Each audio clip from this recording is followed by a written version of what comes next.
One day I'm gonna be everything I wanna be. I don't let it get the most of me.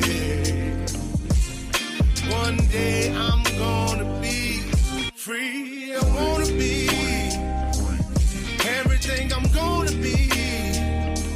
My future right in front of me.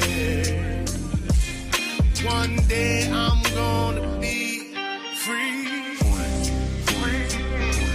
I wanna be free. Then let me be free. From the depths of darkness, a voice emerges. A host with a fire burning in his soul. With a heart, steel, and a spirit unbroken. He rides on two wheels, ready to claim his throne.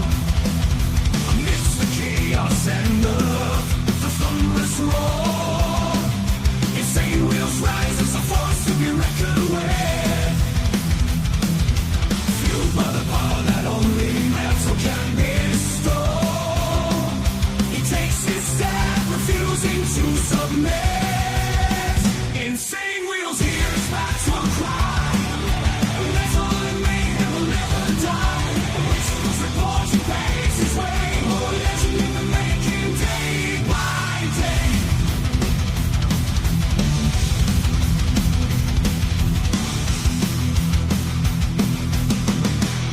Ladies and gentlemen, we have all made it, especially down here in the South where we got hammered last night. Great to see everyone in the chat, man. Let's get it. Look who we got with us this morning. Let's see if I can now try not to wake her up too much. Let me see. Boom.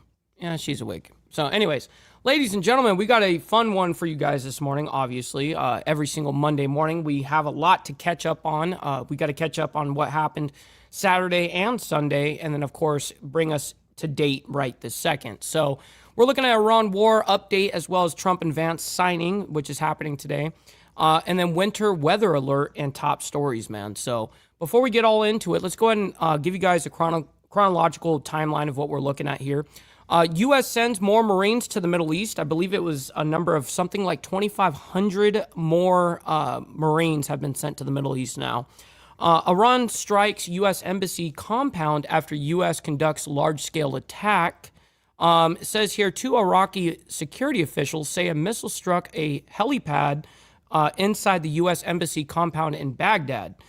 This comes after U.S. forces executed a large-scale precision strike on Karg Island, Iran. The strike destroyed naval mine storage facilities, missile storage bunkers, and multiple other military sites. Okay, so then we also have Iran war. U.S., other countries sending warships to the Strait of Hormuz, and that is for the quote-unquote, if necessary and need to, security detailed escort through the Strait of Hormuz. Then we have 13 U.S. service members dead in Operation Epic Fury. CENTCOM says, man, that's terrible. Says all 6 crew members of a KC-135 refueling aircraft that crashed while supporting operations against Iran are dead, the U.S. said on Friday, which we reported, by the way. Said the crash in western Iraq on Thursday followed an unspecified incident involving 2 aircraft in, quote, friendly airspace, and the other plane landed safely. The crash brings the U.S. toll in Operation Epic Fury to 13 service members, with 7 others killed in combat. About 140 U.S. service members have been injured, including 8 severely, the Pentagon said earlier this week. So it looks like we got a lot of new details here. And then DHS shutdown continues amid multiple terror attacks, travel delays. Now, if you guys haven't seen on social media, for sure, on social media, it's kind of actually insane the amount of lines that are building up behind, TSA at airports. I mean, Dallas is one of the worst right now. I mean, it is no doubt you're going to be outside all day, probably 12, 13, 14, 15 hours before you even get in properly. They're wrapped around the airport like 4 times. It's not good. It's not a good look. What to expect as Trump urges warships to help secure the Strait of Hormuz. So yeah, of course, we're going to be talking a lot about the Strait this morning. Middle East conflict, U.S. military targets naval threats. Well, I think that is something that is not new to us. We already knew that was going to happen. And then President Trump takes questions amid Iran conflict just an hour ago, by the way. And he's up there with in Air Force One. So it's going to be shitty audio like we always know it to be. And then last but not least, we have Israel strikes Iran space compound, and that just happened 50 minutes ago. It says Israel Defense Forces say it destroyed an Iranian space compound on Monday. IDF shared new photos of the Iranian Space Agency compound. Mark Chandler joins in for the discussion. All right, so ladies and gentlemen, what a wild morning we already going to be having here. Real quick, I got to give a special shout out to Naomi. She dropped in the 5 spot, the very first donation of the stream, sending love to my baby Lucy, of course. Yes, of course. And then when Dad starts speaking, it's a little too loud for her, so she runs away and, goes under the bed or whatever. But thank you for making it rain in the chat and starting it off. Great to see everyone in the chat, man. I'm very honored to be able to do this Monday through Friday. Thank you guys for, hanging out with us. Let's go ahead and do our call to actions real quick, and then we're going to basically get right into this. Make sure you guys hit the like button, double tap that screen if you guys are on the vertical side. Hit the subscribe button. This is what we do Monday through Friday, and then, of course, members only on Saturday morning. It's a great time. Speaking of members, though, please consider becoming a member, starting only at $3.99 a month. We're making sure we're not breaking the bank out there with anybody, but check it out. This is what allows us to have these lights on as well as be on these airwaves. So thank you guys for becoming members and then staying members. Little side note here, follow my Instagram at BallValveTV, where I post everything behind the scenes of not only my life, but as well as the show, Millennial Food Time, breaking news, as well as the campaign trail, man. It's a great way to get a hold of me one-on-one. We also have a Discord server for all of you legends. Make sure you guys go into the video description down below, and that's where the invite link for the Discord is. We have like 95% of the IWF in there. Now we need 100%. And last but not least, all super chats, super stickers, gifted memberships, and membership signups are, of course, all going to be presented live and shouted out onto the show. But if you guys would like to skip that YouTube 30% brutal cut that they take from your hard-earned cash, by the way, we have these platforms that are going to be scrolling around the screen. You guys can chime in at any time. I'll read out your donations that come that way, just like a super chat, and I get to have 100% of the proceeds. Feels ultra good. All right, great to see everyone in the chat, man. We're going to have to pretty much get right into this. I can't say hi to everybody. I'm super sorry about that. We got Steve Posey. We got Carney Vanguard as well as Huggy. Good morning to you guys. We got Steve Easy in the building. We got Dylan Patterson, my man. And then we got Sick Bastard. Thank you for the raid this morning, my man. I very much appreciate that. Thank you for hanging out with us this morning. We got Two Wheel Jesus as well. And Steve Posey says 5,000, Mike, and I'm guessing that you're going to be referring to the Marines that have been deployed over there in the Middle East. That's what I think that you're talking about right there. We got Brother So Loud. Great to see you in the chat, man. We got Jimmy Mack as well as Gary. Good morning to you guys. And we got Pablo, my man, as well. We got Tiffany as well as Liquored Up with Poncho. Good morning, guys. Thank you all for being here. We're doing our absolute best to say hi to people, but we got to get right into this. We got Joseph up there in Canada, our favorite snow Mexican, by the way. Great to see you as well. Double tap that screen, Steve Easy says. That's facts.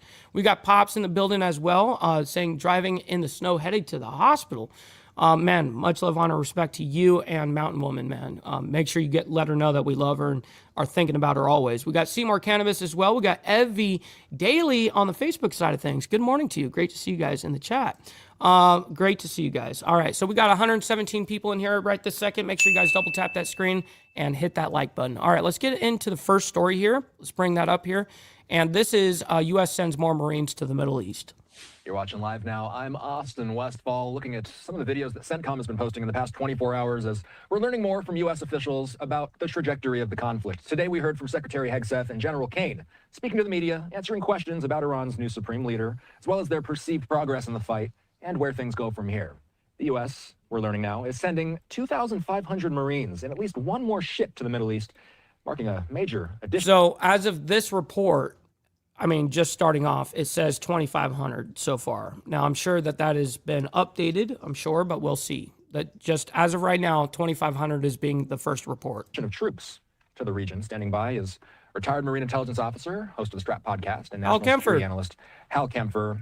Hal, ultimately, one thing I wanted to bring up with you here is what I'm reading is the 31st Marine Expeditionary Unit and an amphibious assault ship that are heading to the Middle East together. As soon as I heard about this, I texted you and I was asking you, what is the 31st Marine Expeditionary Unit? What kind of manpower does something like this bring to the region? Well, Austin, what it is it's a Marine Air Ground Task Force. It's specially set up. It's built around a infantry battalion as its ground combat element. It has a composite air squadron with a number of aircraft. Of course, one of the biggest components are the tilt rotor V-22 Ospreys. That is a standard troop carrier that we have with that, but it has other aircraft as well. And then it has a logistics element, what we call combat service support element. And then there's a command element that's commanded by a 06 colonel. And it's a very capable thing. They're all rated special operations Make sure you guys get the likes up, man. Double tap that screen if you're on the vertical side. Appreciate you guys. capable. They can do a lot of different things. They can obviously go in and do regular warfare, but they also have special training to do things like amphibious raids and various other things that could be very important with what's coming up in the Persian Gulf. If we were to decide to, say, do a raid on a small island or maybe even take a small island, and there's a number of small islands in the Strait of Hormuz, or do something at some other location. But obviously, reducing a lot of those anti-ship capabilities in and around the Strait is a big issue, and this gives us a lot of punch in that regard. Could an expeditionary unit be a precursor to some sort of larger ground operation? Potentially. I have to tell you, the MEU is set up to be, it's set up in such a way that operates as its own command. Now, I used to be a principal staff officer. I was a G2, the director of intelligence for the MEB, which is the next higher unit. That's where you have more things added on. Instead of a battalion, you have a regiment or more than a regiment. Good morning, Mark. Great to see you in the chat, my man. Hopefully you're enjoying your morning so far. We got Tiffany as well. Good morning. Good morning to you guys. Hopefully you guys are staying warm this morning. Of ground capability, you have multiple squadrons, which gives you, a Marine Air group, and then you have a lot more combat service support, and it bumps it up to a general officer commanding it. So that builds a larger MAGTF and then potentially going a lot bigger. But if you go back historically, yeah, sometimes the MEU will go into an area first, unless it's heavily opposed. And then they might bring in additional parts, and we'll build it up into a larger type of Marine Air Ground Task Force unit. For those that are wondering, this is how CENTCOM announced it. They say, by the way, here's an update on something that you and I were discussing yesterday, how a tragic situation. CENTCOM putting this out, saying that all crew members of that KC-135 loss in Iraq were confirmed. All 6 crew members aboard that plane that went down in western Iraq are now confirmed deceased, according to CENTCOM. The aircraft was lost, they say, while flying over friendly airspace on March 12th during Operation Epic Fury. The circumstances of the incident are under investigation. However, the loss of the aircraft was not due to hostile fire or friendly. No, it's actually most likely, I actually watched a whole breakdown where one of the planes might have gone a little off course, and man, that small miscalculation, which happens, man, and people are fatigued or whatever the case is. And it looks like the nose hit the tail wing of the other aircraft, the other KC-135. There was 2. Fire. The identities of the service members are being withheld until 24 hours after the next of kin have been notified. I wanted to make sure we brought that update because that was something that you and I were discussing yesterday. There's a lot of developments in this war, Hal. We've been asking the audience to send in their questions about the conflict. Thomas sending this in from Harrisburg, asking, how will Iran respond to the deployment of U.S. ground troops? And just to be clear, we don't know for sure that there will be a deployment of U.S. ground troops. But given what we've heard from the Iranian regime so far, Hal, how do they and how do we expect that they would respond to something like that? Well, they'll try to respond with probably ground troops of their own. They don't really have an Air Force anymore. We knocked that out. They can't do any naval gunfire. Well, they didn't really have much of an Air Force to begin with. I mean, they really, really did rely on their ballistic missile program to basically be their offense and defense on the aspect of like the Air Force for them. To oppose them because, well, they did have a few planes and shit, but those are gone. The Navy. So they will try, if there was ground troops deployed, and I'm assuming the deployment would mean if we had ground troops introduced on the ground in Iran, they would try to employ their ground forces to basically counter them.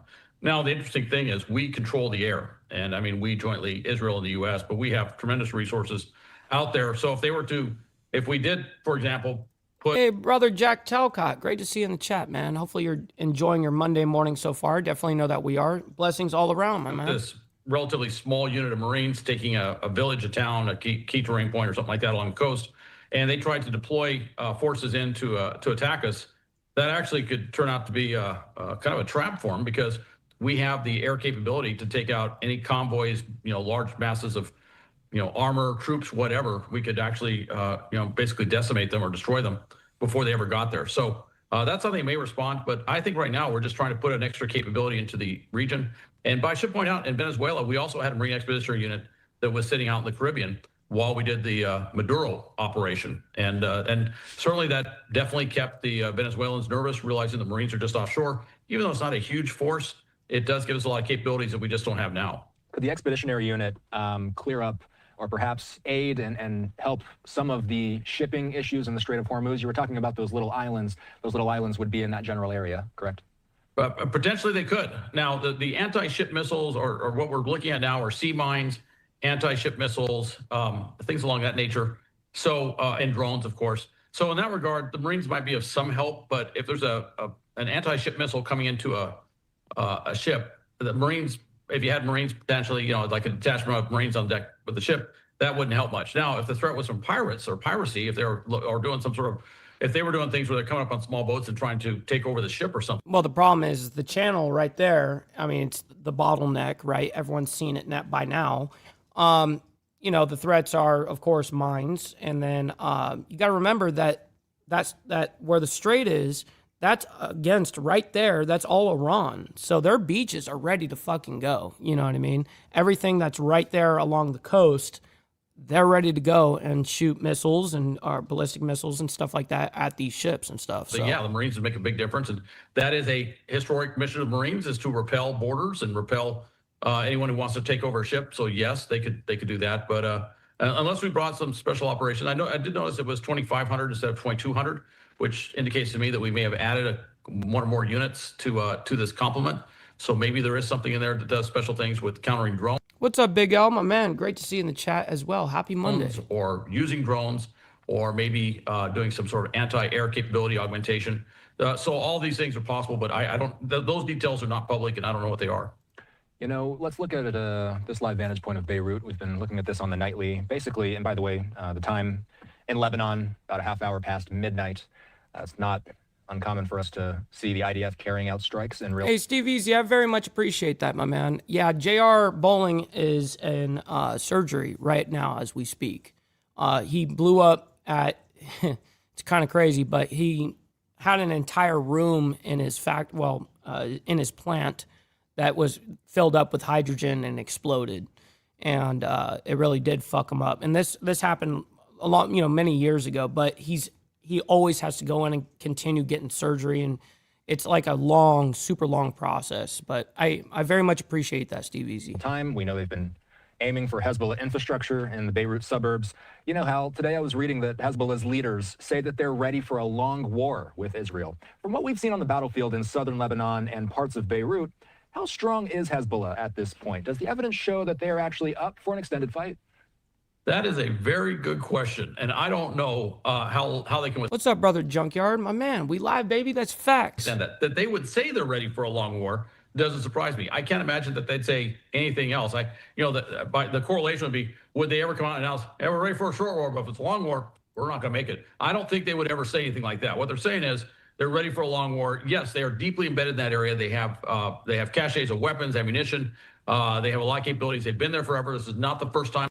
Probably not, but they definitely have trucks that you can just bring them in. I mean, they're mobile, and so they're hidden underneath ground right now. There's still going to be launchers and stuff like that, of course.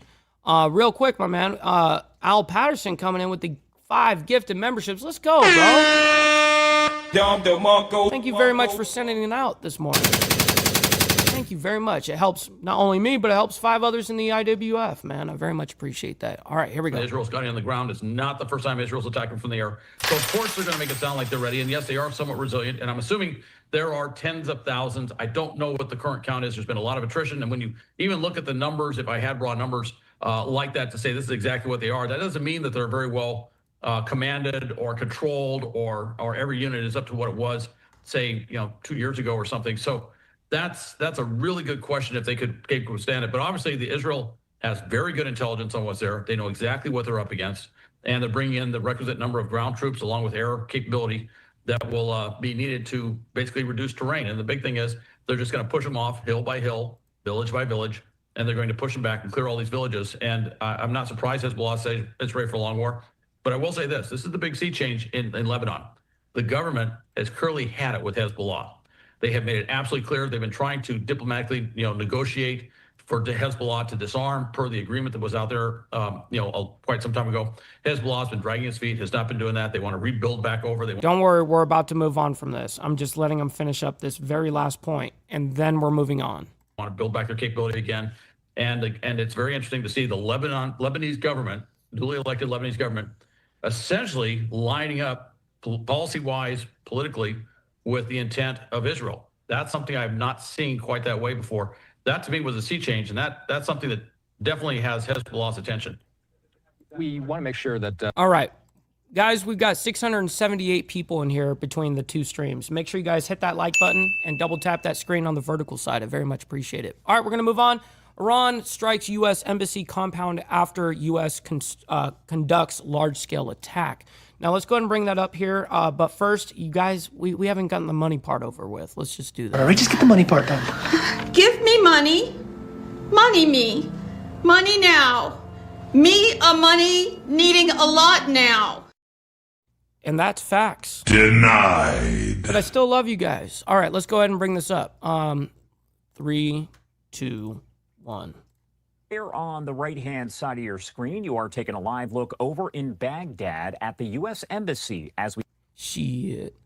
Let me go ahead and bring up the playback speed as well. Here we go. Get to some of this video here from earlier on today. Take a look. This is from just a short time ago, and you can see the fire there as new video shows smoke and fire from the U.S. Embassy in Iraq's capital of Baghdad earlier after Iraqi officials say the compound was struck by a missile. Now, information still fairly limited at this point, and it's not clear yet if there are any injuries. But those officials in Iraq say it appears the missile hit a helipad inside of the compound. The U.S. Embassy in Baghdad renewed its level 4 security warning just yesterday.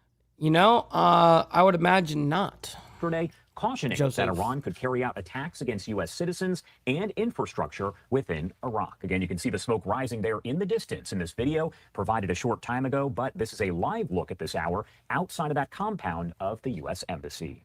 In the meantime, I do want to get to some other video that's coming in from CENTCOM. Take a look right here on your screen as U.S. Central Command releasing video showing the, quote, large-scale precision strike on Iran's Karg Island. You can see a lot of explosions there on your screen. CENTCOM explaining that the strike destroyed naval mine storage facilities, missile storage bunkers, and several other military sites, with the Pentagon adding U.S. forces hit more than 90 Iranian military targets on Karg Island while preserving the infrastructure. President Trump says he ordered that major strike, which was then carried out by the U.S. military. As always, a lot to discuss here, so I do want to bring in Mark Chandler, Director of Government Relations at Coastal Carolina University, and, of course, Professor of Practice, also a former Senior Defense Intelligence official. Mark, thank you so much for taking the time to be here with us today. You're welcome, Josh, and good morning. Good morning. Well, first off, on the left-hand side of your screen, once again, taking a live look over Baghdad outside of the U.S. Embassy compound. Now, to see that missile actually strike what appears to be the helipad there, what does that say about Iran, their nuclear capabilities, or really just their military capabilities at this point? Well, I think first and foremost, Josh, we need to realize that Iran really has taken the gloves off. I mean, all diplomatic facilities are being attacked. You know, they've attacked them in Riyadh, they have attacked them in UAE. So they're going to continue this attack, go after what we would call soft targets, because there's not a lot of great defenses around those targets against ballistic missiles or even... What's up, my man, Wally? Shit, great to see you in the chat, my man. Happy Monday. Drone attacks. So that's one thing. Iran's going to continue this. You know, they're not going to slow down on that, even though we are rolling back their military capability. The second thing is, I think we need to look at the accuracy of that.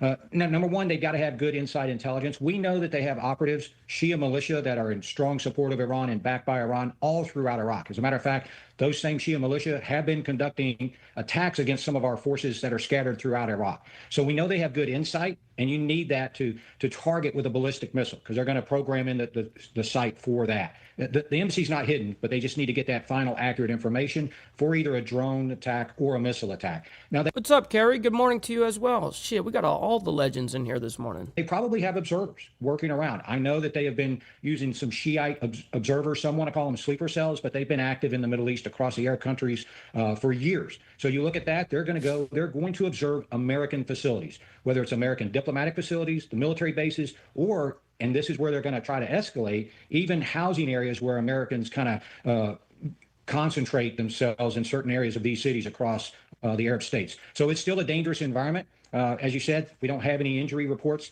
I know that they're on heightened security there in Baghdad. We've evacuated the embassy in Kuwait City. So I would expect more of these attacks. I would expect them to be on target when they go after these facilities out there. And so we're still in the early stages of this fighting. And I want to pop this up on your screen right and here. I believe that. I believe we're in the early stages, and that's a sad part. Like, I wish it. Obviously, you guys know my position on this. I don't think that we should have even gone to and dealt with Israel's war. You know what I mean?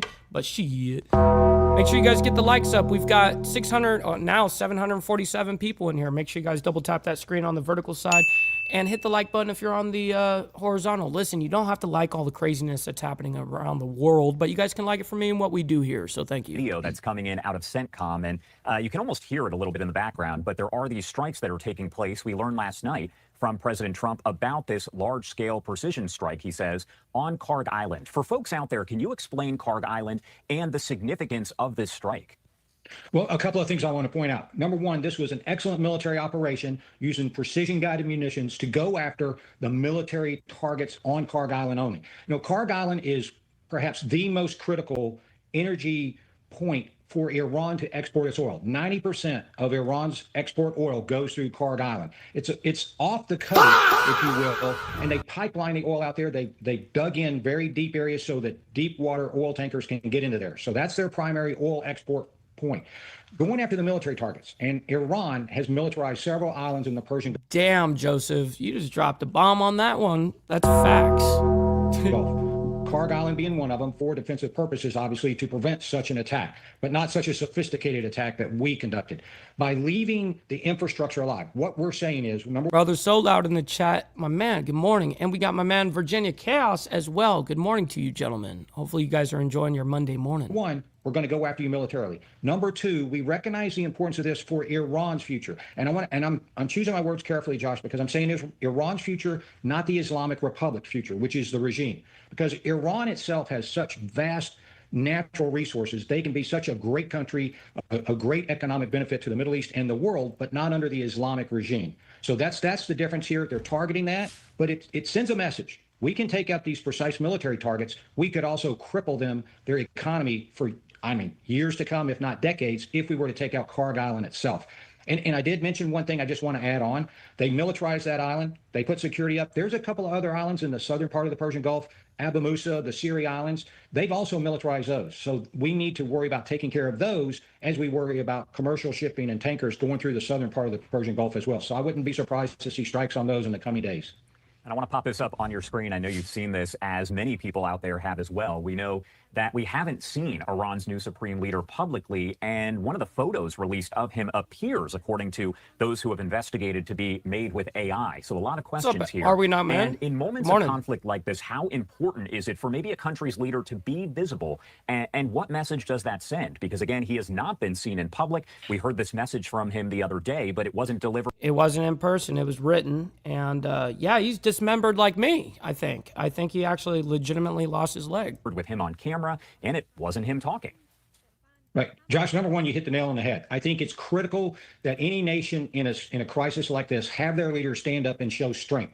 Lead from the front, lead with confidence out there. We're not seeing that from Mujtaba Khamenei. So couple of reasons, and I'm going to speculate here. Obviously, I'm not inside there, so I don't 100% know, but he was critically injured in that attack that killed his father and part. Holy shit, we got a huge shout out to make. We got my man Virginia Chaos coming in hot on the Cash App, man. He always shows so much support. I really appreciate you, bro. Just tuned in. Here's your freaking money. He sends $10. Hashtag Virginia Chaos. My man, you're a legend, bro. Thank you for that. Absolutely. All right, let's get right back into this. Thank you for making it rain in the Cash App, man. Here we go. Of his family. So we're looking at that. Iran probably doesn't want to show him on TV because right now, after selecting him, they should have put him out there, put him in a meeting, showing him doing leadership things, showing him being in charge and talking. So either he's incapacitated to the point where he can't, or he's so wounded that by showing him on TV, showing him live, or showing current pictures of him would kind of destroy the confidence, not in the Iranian people, but in that core leadership, in the regime leadership, in the IRGC leadership. They can't afford to show a weakened supreme leader, if you will. So that actually is telling but they're going to continue this AI. They're going to continue showing older pictures of him. Yo, that is pretty fucking funny, Joseph. Ironically, I do have a spare leg. Here's one right here. Shit. That's too fucking funny. All right, back to this.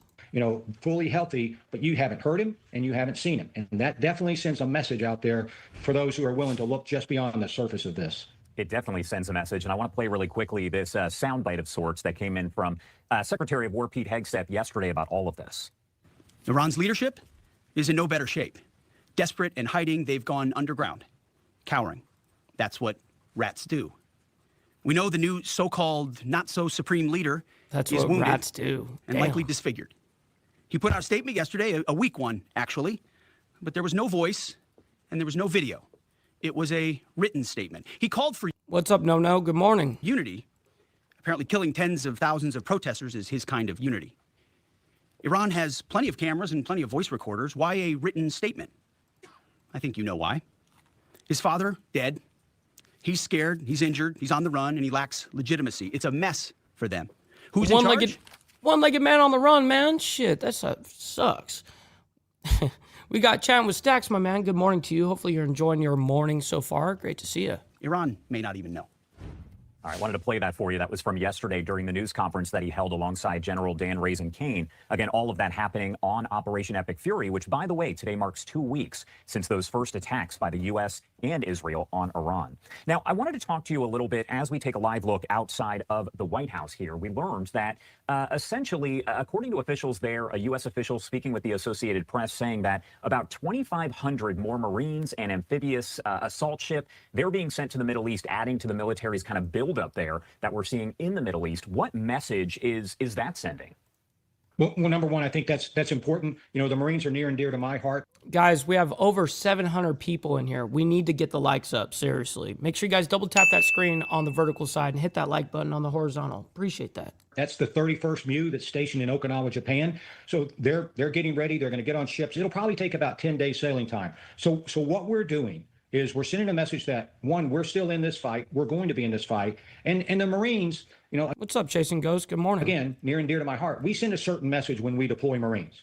The nation's premier fighting force, we're coming in there, but the Marines actually bring a multitude of capabilities with them. We fight in what are called MAGTAFs, Marine Air Ground Task Force. So the Marines are going to bring some additional fighter bomber aircraft, some helicopter aircraft, an entire infantry battalion, logistics, and some command and control. So when they get there and they're bringing 3 ships, we ride out on what's called an amphibious ready group. They'll come in there and we can task organize. So those militarized islands I talked about in the southern part of the Persian Gulf, or Karg Island itself, if we need to do a limited objective seizure of those, the Marines are the perfect force to be able to go in and do that. So we'll add to the firepower. We can help out on logistics that are going in there. So we're just, we're preparing. And Marines don't fuck around, cuh.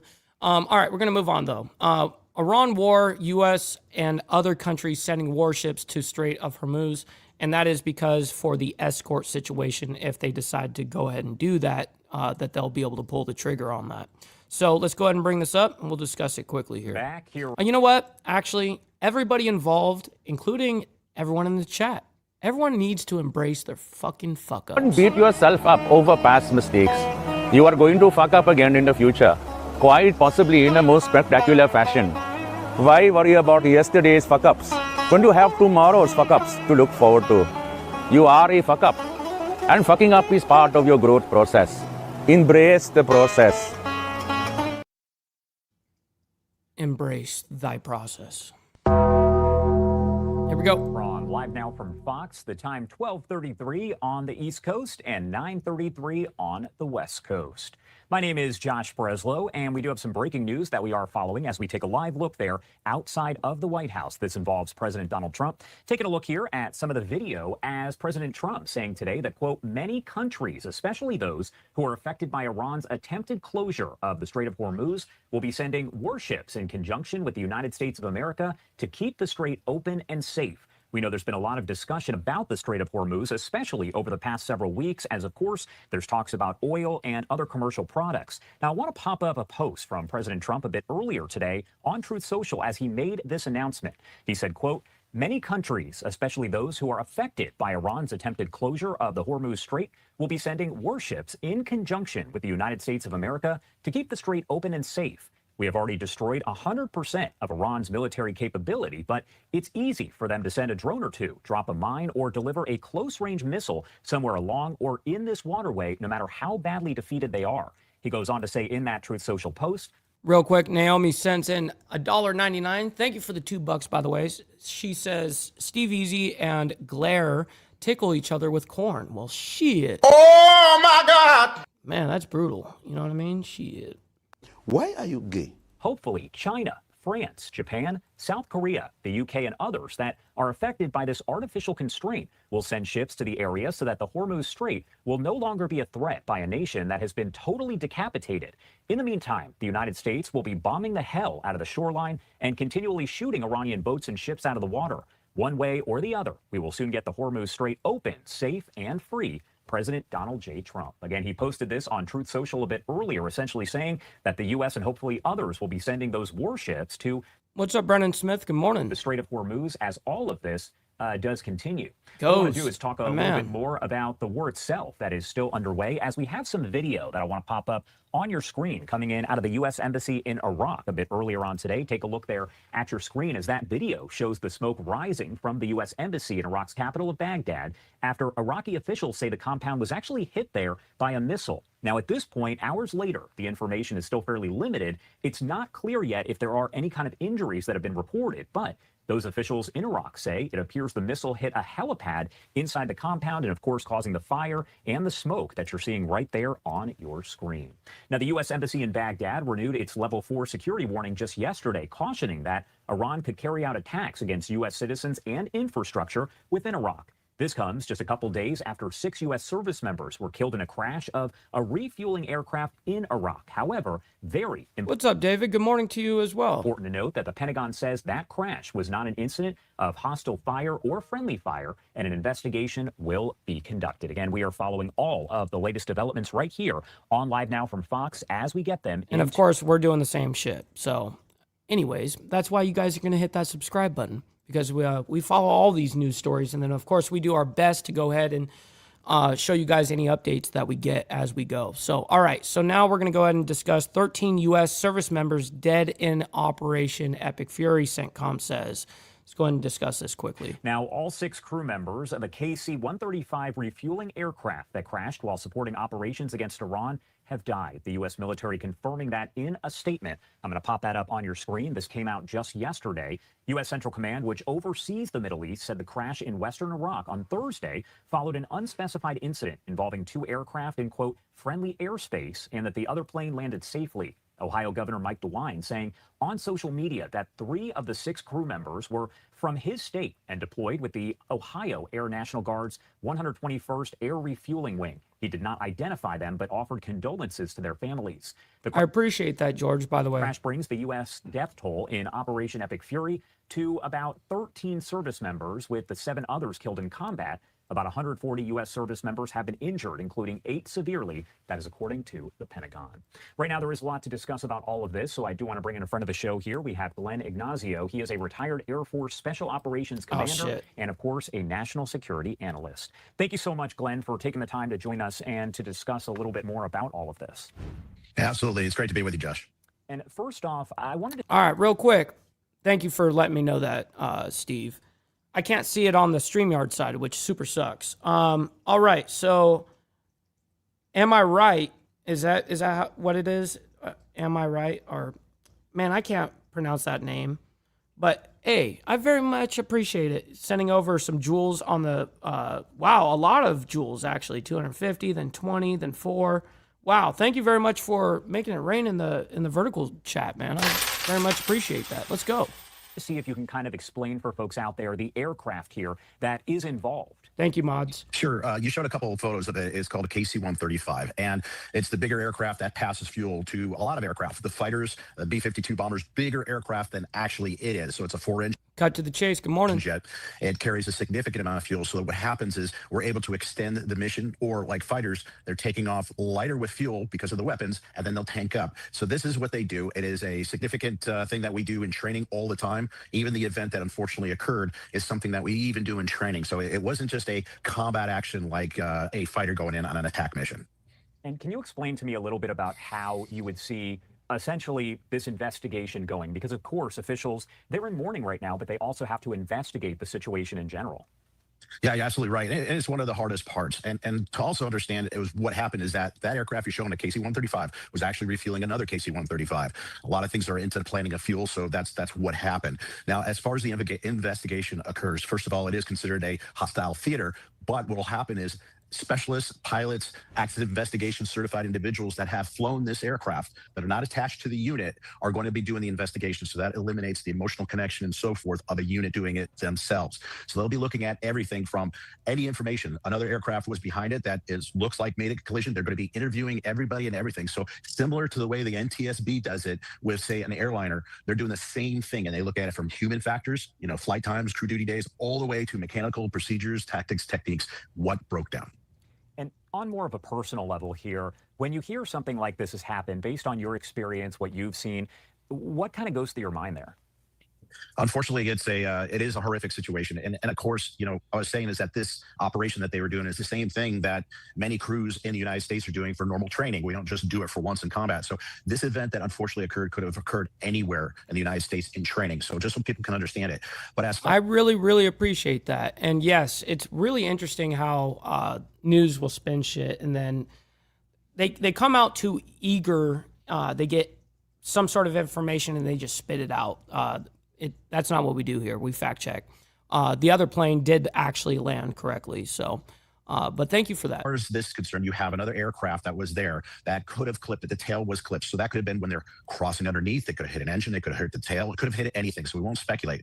But you have to think about one air crew is within feet of this aircraft that actually went down. And they have to actually observe this and try to do what they can to get rescue forces in it. So it is a horrific situation. Can't imagine what it's like inside that aircraft. But even the other crews, the other pilots, their experience are going to be impacted gravely in such a way that we will see what their future is, because that is an emotional impact that is hard to get over. Is this something that we see happen, I don't want to say frequently, but when you're talking about a refueling aircraft collision like this, is this something that it can happen? Of course. Yeah, absolutely. I mean, we all know that, man. Come on, Josh. You got better questions than that. We're going to move on, though. Let's go ahead and get into DHS shutdown continues amid multiple terror attacks. And the travel delays are massive, by the way. If you guys look at the lines outside of the airport in Dallas, it's just insane. In Austin and Dallas, it's fucked up right now. It's literally going around the airport like twice. Yeah. With DHS being shut down on the funding side, that includes TSA. They're lumped up in them. You are taking a live look on Capitol Hill right now as lawmakers resume work tomorrow as they continue to debate DHS funding amid the Iran conflict. And this partial government shutdown impacting a number of different areas. I did want to share this with you. This is a social media post from the Homeland Security saying, thanks to the Democrats' shutdown, travelers at Austin Bergstrom International Airport are again seeing massive security lines this morning. The Democrats' political games are making spring break travel a nightmare for Americans as they continue to withhold funding from DHS and refuse to pay our heroic TSA officers. Now, the Senate was debating this very issue last week. A lot of fiery discussion from both the Democrats and the Republicans on this issue. And to speak more on this, I do want to bring in political strategist and CEO of the Alliance for Secure AI, Brendan Steinhauser. And Brendan, we appreciate you taking the time to join us here on Live Now from Fox. Great to be with you. So I was sharing this social media post from the Homeland Security talking about the impact. What's up, Sterling? Good morning to you, kind sir. Great to see you in the chat, my man. And that's just one area that the partial government shutdown is impacting. Can you share with us the different areas that the shutdown is having and the holdup of DHS funding? Absolutely. And I have a personal interest in what's going on at Austin's airport. I'll be flying from Austin to D.C. See, I was just talking about Austin. Tomorrow. And I've heard horror stories already about the long lines there, the travel delays and disruptions. And I think that contributes not only to frustration I would be surprised if it was that low of a number at this point, Jimmy. For passengers, but economic disruption as well. You have people that can't go and do their business. You have uncertainty that's being created by this partial shutdown in terms of both, economic impacts and also people worried about the security side. And so the economic impacts are definitely one. I'm mostly concerned about the national security implications. We've had 4 radical Islamist terror attacks on this country in the past few weeks, and we need DHS to be fully funded so they can protect our homeland. And I think we have a real crisis now with Iranian operatives looking to attack the homeland. And so we've got to solve this really soon and get DHS funded. Time is of the essence, and you bring up the recent terror-related attacks that we've been seeing. DHS, of course, with these operations and security being paramount. The impasse continues to be ICE operations. We've seen the Democrats say unless, the changes are made with ICE operations, they will refuse to allow the reopening of the government. Is there a way for Democrats and Republicans to work together to perhaps even, remove this particular issue from the bill? What has to happen? I think what Republicans and Democrats could do is just agree to pass a continuing resolution to fund DHS for a time and then continue to negotiate over these reforms that Democrats want. But what that would allow is for DHS to be funded, to continue operations, to protect our country while they continue to debate these reforms. And I think, some of the things they're asking for are kind of more popular than others. Some of the things they're asking for, Republicans might negotiate with them and give them those things. They may not. And the Democrats are not going to do it. Get everything, but I don't think they should kind of hold the funding hostage to get everything they want while we have the men and women of so many different agencies within DHS who are not getting paid, who want to serve their country, who want to protect the homeland. And I think most Americans want to see this partial government shutdown end so that these agencies can protect the American people.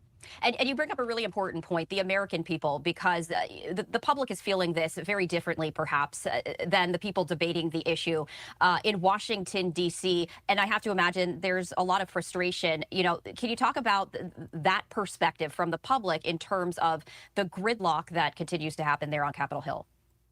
Yeah, I think most of the American people, whether they're Republicans or Democrats or independents, want their government to work. They want the government to do the basic job that it's meant to do. And that includes things like airport security and allowing for people to go on smoothly and travel to their destination in a secure and safe way. But they get very frustrated with the disruptions there, and they know that it's due to what's going on in Washington and that those folks in D.C. do have the power to stop that. And then you do hear a lot when you talk to people about one of the most important issues for the federal government, which is, again, protecting the homeland. And so people are frustrated that sort of the one thing we all agree on as Republicans and Democrats is that the federal government's job is to protect the homeland, to provide for the common defense and protect our national security. And we're in a very fraught time right now with what's going on in the Middle East. And so I think there's a lot of frustration there from people on both sides of the aisle who are saying, find a way to cut a deal to make this partial government shutdown end so we can get on with our lives, but also so that those agencies, those brave men and women of DHS can protect our country. Is there an end in sight? Sure. No, I think there is. I can't predict when it will happen or exactly how it will happen, but I think political pressure will kind of ramp up. It as will. more and more people kind of sound off and get more frustrated with the politicians who are doing this, especially the Democrats in this particular case. I think both parties have kind of pushed government shutdowns in the past, but I think this one is on the Democrats in this case. And so I think as political pressure and economic pressure does kind of increase, and probably the Dems will get the blame on this, I think they'll have to concede to maybe doing a continuing resolution and then maybe conceding some other points along the way. I don't think that people are necessarily with the Democrats on this particular shutdown. And, we're in. All right, and we don't need to hear the rest of that. We're going to move on. What to expect as Trump urges warships to help secure the Strait of Hormuz. Let's go ahead and bring that up, and we'll discuss it briefly here. And you know what we haven't done as well? We haven't forced you guys to obey yet. You know what I mean? You guys got to obey. Shit. Maybe you need to donate some freaking money. Donate. Maybe you need to donate some freaking money. Maybe you need to donate some freaking money. Donate. Maybe you need to donate some freaking money. Donate some freaking.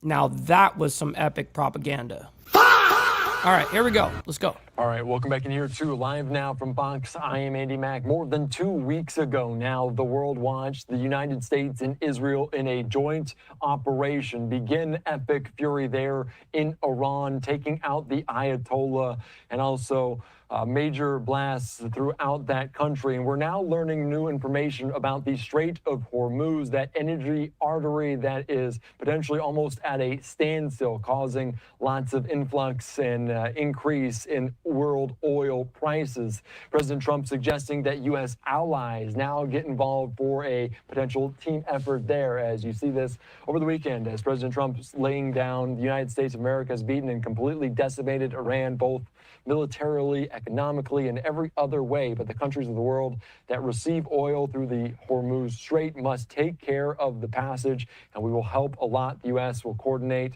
with those countries so that everything goes quickly, smoothly, and well. This should have always been a team effort, and now it will be as we bring the world together there. As he's suggesting this here on Live Now from Fox, talking about hopefully China, France, Japan, South Korea, the United Kingdom. They are impacted.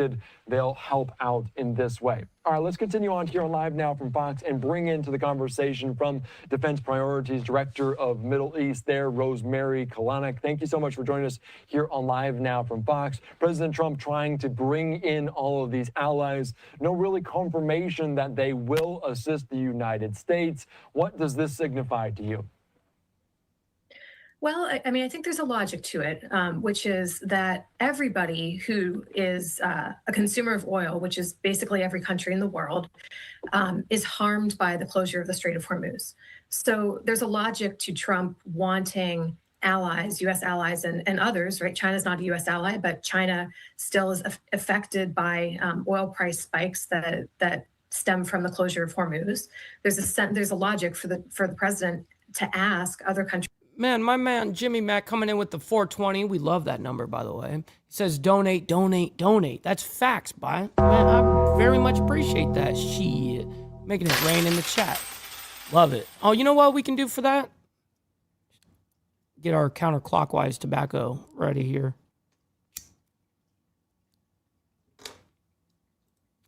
All right, here we go. To help out with this. But I think it is also revealing of the fact that this is a very dangerous naval mission, potentially. And it may be one that requires a lot of resources that the U.S. doesn't have in the region at the moment. Yeah, that is a good point. Obviously, some of those countries, not necessarily allies, mentioning China, obviously other allies like France, South Korea, the United Kingdom. If we hear from any of those countries, do we expect them to be involved in this, to ultimately say yes? Hold on before she answers. Real quick, my man Sterling Will dropping a bomber real quick. Gifting out 5 gifted memberships, not only helping me, but 5 others in the IWF, man. I very much appreciate that. Thank you very much, kind sir. Let's get it. I would be surprised if many of them said yes, simply because it is a very dangerous mission. And I do think, unfortunately, the president in some of his brusque ways of dealing with allies has politically alienated some of them. He had not necessarily told all of the U.S. allies ahead of time that he was planning on attacking Iran. So I do think there are some ruffled feathers and there's some anger out there that might make it a little bit politically difficult for those countries to then join in. But setting aside the politics of it, it's just also very sort of, geographically and militarily a difficult thing to do. And it might actually be even more complicated if you're trying to coordinate different militaries under the same mission. I got to agree with you, Sterling. I do have to agree with you. We're going to make that happen. And that's what I was going to get into, because even if all of these countries, they did get involved, how realistic would it be that the United States, along with U.S. allies and elsewhere, be able to reopen the Strait of Hormuz? Because we talk about it being so very narrow and so very difficult with the drones, with some of the missiles. Appreciate you, and thank you for all the help, Naomi, this morning. Always appreciate your moderation. With some of the potential mines out there in this channel. Yeah, I mean, there's real questions about the U.S. ability to open the strait physically or militarily, right, to make it safe for shipping. And there are some who think that the U.S. may not be able to do it. I think the question is more about what's up, brother Lee Lance? Good morning. What level of risk, what level of casualties, what level of cost is the U.S. willing to bear to try to open it? And the problem is this is a narrow waterway. It's right off the coast of Iran. Some areas of the waterway that ships have to pass through are only 3 or 4 miles from the coast. Winning Spleef, great to see you, man. And thank you for the 420. Making it rain in the chat this morning, my man. And Iran has fortified that coast. It's covered with all kinds of missiles, drone launchers. On the shore, they have, sea drones. They have fast attack vessels, et cetera. So they have many layers of forces that they can concentrate on the Strait. And there's very little reaction time for air defenses. It could be as short as a 2-minute reaction time. So that just makes it very difficult to have a mission without there being a serious possibility of major casualties. And we talk about this. Are there any indicators we look at out there, because the price of oil futures, Brent oil, continues to climb? The fact that they do climb, does that signal from investors, from the markets, that it's unlikely, that they're optimistic that other allies get involved? Are there other indicators that might signify which way this might go? I don't think the markets really know any better than anybody else. They're doing their best guesses here, and they're trying to figure out, what's eventually sort of the price will land at a place where maybe it makes it economically viable for shippers to try to go through the Strait, but that would have to be a very high price, and nobody really knows for sure. But I don't think that they have a beat on what the rest of the world is going to do, or whether it would work necessarily. I think everyone has been surprised, honestly, by Iran's ability to impose costs throughout the region. Yeah, it's pretty interesting that they are able to have that kind of control, actually. But all right, let's go ahead and move on. Middle East conflict, U.S. military targets naval threats. This came out 3 hours ago from U.S. Central Command. Okay, so let's go ahead and bring this up. We'll go ahead and discuss it briefly.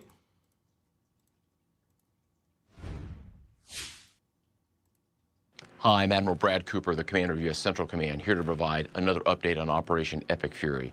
First, I want to remember and honor our fallen warriors who made the ultimate sacrifice in the KC-135 refueling aircraft incident last week. We hold their memories and their families, their friends and their teammates in our prayers. Their selfless service and dedication hardens our resolve. For 16 days, we've delivered overwhelming firepower deep into Iran. This past Friday, U.S. forces executed a large-scale precision strike on Karg Island, destroying more than 90 Iranian military targets, including storage bunkers for naval mines and missiles and other military infrastructure. To date, our Air Force, Navy, and Marine Corps aviators have collectively flown more than 6,000 combat flights, demonstrating the unmatched capability of America's joint force as we maintain air superiority over Iranian skies. We continue to remain centered on our military objectives. These are well-defined and include eliminating Iran's ballistic missiles, drones, and naval threats. It's one thing to defend by... Hey, I appreciate you over there, Motobomb. And we've got 810 people in here between the two chats. Make sure you guys double tap that screen if you guys are on the vertical side. Hit that like button if you're on the horizontal. And listen, man, you don't have to like all the craziness that's happening around the world, but you guys can like it for me and what we do here. So thank you guys for that. Striking launchers and intercepting missiles and drones, but it's another thing to eliminate the wider manufacturing apparatus behind them. And we are doing that today. We've talked about it in concept. Here's what it looks like in reality. Let me show you, for the first time, a few examples of how we are dismantling Iran's defense industrial base, which will prevent threats to the region into the future. Here you see a photo from March 1st of a naval drone storage facility located near the Strait of Hormuz. This is the same location 8 days later, completely destroyed. Next, here's a photo taken of an attack drone production factory in Tehran on March 5th. Here's that same factory 6 days later after a devastating barrage of U.S. airstrikes. And finally, the Yazdi military depot, pictured here last month. These 8 buildings are part of the IRGC's missile command infrastructure and are used to produce light and heavyweight torpedoes. Now, here's that same military depot just last week, or what's left of it. U.S. and partner strikes are doing exactly what they are intended to do, deliver on very clear military objectives to eliminate Iran's ability to project power against Americans and against its neighbors. We're also zeroed in on dismantling Iran's decades-old threat to the free flow of commerce through the Strait of Hormuz. Through a combination of air, land, and maritime capabilities, we have successfully destroyed over 100 Iranian naval vessels, and we aren't done. We will continue to rapidly deplete Iran's ability to threaten freedom of navigation in and around the Strait of Hormuz. Our progress remains steady, and we remain vigilant against the enemy. Now, a few thoughts about Iran. Over the last 2 weeks, they have launched attacks on Oman, Saudi Arabia, Israel, Jordan, Cyprus, Turkey, Azerbaijan, the United Arab Emirates, Qatar, Iraq, Kuwait, and Bahrain. In each of these countries, they are deliberately attacking innocent civilians. They've done this more than 300 times, which demonstrates their true nature as a global leader of terror. In just the last few days, the Iranian regime launched a reckless attack against civilian neighborhoods in Tel Aviv with cluster bombs, an inherently indiscriminate type of munition. We join countries Cluster bombs are insane, by the way. across the region in condemning this aggression, and we stand shoulder to shoulder with our partners in bolstering our own defenses. In sum, I will reinforce what I said before. Iran's capabilities are declining as our capabilities and advantages continue to build. Be safe out there, brother Steve Easy. And finally, Appreciate I'd like you. to talk about the extraordinary 50,000 Americans who are deployed across the region executing this vital mission. It's long been my belief that every success we have begins and ends with our people. And today I'd like to recognize our unsung heroes, the sustainers enabling America's joint force to unleash this devastating What's up, Lights? Great to see you in the chat, man. firepower 24/7. To be clear, there's no other military on earth that does logistics like the U.S. military, and our team is at the top of their game today. They're managing distribution networks that span thousands of miles to ensure that munitions, fuel, and supplies reach warfighters on the front line on time, every time. To all our sustainers and logisticians, thank you and keep up the great work. And to the entire Operation Epic Fury team, keep pushing, remain steady, fight to win. Thanks so much and Godspeed. All right, so let's go ahead and get a little bit of what Trump is saying real quick this morning, and then because we're already past an hour, man, we blew through this hour real quick. Make sure you guys hit that subscribe button because this is what we do Monday through Friday, and then of course Saturday morning for members only. And we condense everything in basically the last 24 hours: world news, geopolitics, American news, American politics, breaking news, all that shit. We condense it down into a single hour, so appreciate you guys. So we have a lot of things. Fix the fucking audio, please. It's always so rough in Air Force One. to talk about, but there's not much I can say to you about it. So one of those little problems in life. And we had some very good results today, as you probably heard. And Get the man. Everyone's got their fucking phones out. Like, can we get an actual microphone on this motherfucker, please? very strong results militarily. We're talking to countries about policing the straits because they are the ones, we don't get oil, very little, 1%, 2%. China, as an example, gets about 90% of its oil from the Hormuz Strait. And nice to have other countries police that with us. And we'll help, we'll work with them. Militarily, as far as I'm concerned, we've essentially defeated Iran. I guess they can have a little bit of fight back, but not much. Not much. We've taken out their air forces, we've taken out their navy. We've taken out their air defense. There's no air defense whatsoever. We've taken out their leadership times 2 or 3. Might be 3. We'll find out soon. But militarily, it's been amazing. We attacked Karg Island, and we left just the one little area standing, and the standing part is where they have the pipes, all the oil pipes come in. And we can do that on 5 minutes' notice. We have it all locked and loaded and ready to go if we want to do it. But we chose not to do it. I chose not to do it yet. We'll see what happens. They want to negotiate. They want to negotiate badly. I don't think they're ready. Just on what I'm hearing, they want to negotiate badly, as they should. But I don't think they're ready to do what they have to do. Well, here's the thing, Darren. We're not doing speculation over here. We're literally showing you what is happening. So how can that be fake, showing you what is happening? Fucking arrogant fuck. Go on with your bad self. But I think they will be ready at some point. But we're doing very well with respect to that whole situation in Iran. We are talking to other countries about working with us on the policing of the Strait. And I think we're getting good response. If we do, that's great. And if we don't, that's great too. But remember, like as an example, in many cases, the NATO countries, we're always there for NATO. We're helping them with Ukraine. It's got an ocean in between us.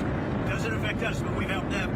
It'd be interesting to see what country wouldn't help us with a very small endeavor, which is just keeping the Strait open. That, by comparison, it's small because Iran has very little firepower left. Their missiles are down to a low number. You see, they We're shooting very few of them. You know why? Because they don't have very many of them. And because we've decimated their manufacturing capability. Likewise, the drones are way down. They're down to about 20% of what they had. Still have some. And they're pretty tough. But the drones are down, and we're starting hitting, as of yesterday, we're hitting places where they manufacture the drones. We think most of which we know where they are. So it's a very strong military operation, just as it was in Venezuela. We have the strongest military anywhere in the world by far, not even a contest. And I think people understand that. And we will finish the job. Mr. President, which countries have said that they will help? Well, I can't say yet. It's a little early. We were contacted today and last night. But we've had some positive response. We had a few that would rather... I was hoping he was going to answer that. I don't want to tell you about that. I mean, I can't really say for sure, but China's an interesting case study. They get most of their oil, as you know, by far. They get a lot, about 90% out of the Strait. So I said, would you like to come in? And we'll find out. Maybe they will, maybe they won't. You know, there's some other deeper reasons why they may not. They should come in my opinion. It never made sense for years. If you go back and look at what I've said years ago, I said, why aren't we maintaining the Hormuz Strait when it's really there for China and many other countries? Why aren't they doing it? And that's because we had weak leadership, to be honest with you. But I'm bringing it up now because I think even long term, I think it's something that other countries should help us with. How many other countries, Mr. President? And again, remember this, about 7. We talked about 7. Just remember that it's something that we don't need, and these countries do need. And yet for years, it's like, for years, we've been maintaining and doing a great job. And now that the war is, now that they've been diminished in terms of military, their military has been greatly diminished. I think it's a good thing for other countries to come in. Now, it would have been nice, as I said to the Prime Minister of the UK, who was reluctant to put his 2 aircraft carriers into harm's way. That would be 2 weeks ago. And as soon as we demolished, essentially, pretty much demolished them, not over yet, but pretty much we're in great shape. Let's put it that way, so everybody knows. He said, we'd like to send our aircraft carriers. I said, I don't want them after we win the war. I want them before we start the war. So whether it's... All right, so because the audio is so shitty and these guys can't get their fucking shit straight when they're on Air Force One, we're going to move on into our very, very last thing here. An hour ago, Israel strikes Iranian space compound. Let's go ahead and bring this up, and we'll go ahead and wrap all this up. I want to pop this up on your screen as we are just getting this coming into the newsroom here. Yes, and this just came out an hour ago. Israel's military confirming a short time ago that it destroyed a compound belonging to the Iranian regime that... What's up, Grumble? Good morning to you. Great to see you in the chat, my man. Happy Monday. ...was used to develop capabilities in space to attack satellites. Israel's Air Force saying it was acting on IDF intelligence and struck that compound, which posed a threat to Israel's satellites, but also to space assets of other countries around the world. Israel says this adds to Friday's strike against another space research compound that belonged to the Iranian Space Organization. So again, just getting those maps that are coming into the newsroom here from the IDF. Now, Iran's Revolutionary Guard issuing a violent threat saying that it will hunt down and kill Israel's Prime Minister, Benjamin Netanyahu. The state-run IRNA news agency reporting a statement here from the IRGC that you see right there on your screen. It reads, quote, "If the criminal Zionist prime minister is still alive, we will continue to pursue and kill him with full force." Oh, yeah. I mean, of course, if they can get their hands on him, they would absolutely kill him. End sure. quote. That statement coming as rumors circulated. That's not a surprise, though. And great to see you in the chat. Extra surprise. Good morning. That Netanyahu had been seriously injured or even killed in some recent strike, and the prime minister posted a video on social media joking about it. We are doing things that I cannot share at this moment, but we are doing things, striking Iran very hard. And this is video coming in this morning out of the United Arab Emirates earlier today as a drone actually struck a fuel tank at Dubai International Airport, the busiest airport in the world. Another drone hitting an industrial oil facility, causing a, quote, advanced fire, according to officials there. Now, officials in the UAE saying that 7 people have now died in the country since the start of the war after a missile fell on a vehicle earlier today in Abu Dhabi. 1 person killed there. Also today, Bahrain reports 4 missiles and 3 drones were fired toward its country as air defense systems responded, and Saudi Arabia saying it intercepted 3 drones today over the capital and over the western region of the country, which is known, of course, to be rich with oil. The Saudi Defense Ministry reporting more than 60 drones attacked the country in just a matter of hours. So as always, a lot of developments and a lot to talk about there out of the Middle East. I want to bring in Mark Chandler, Director of Government Relations at Coastal Carolina. And we'll listen to the first monologue of this, and then we'll University and Professor of Practice.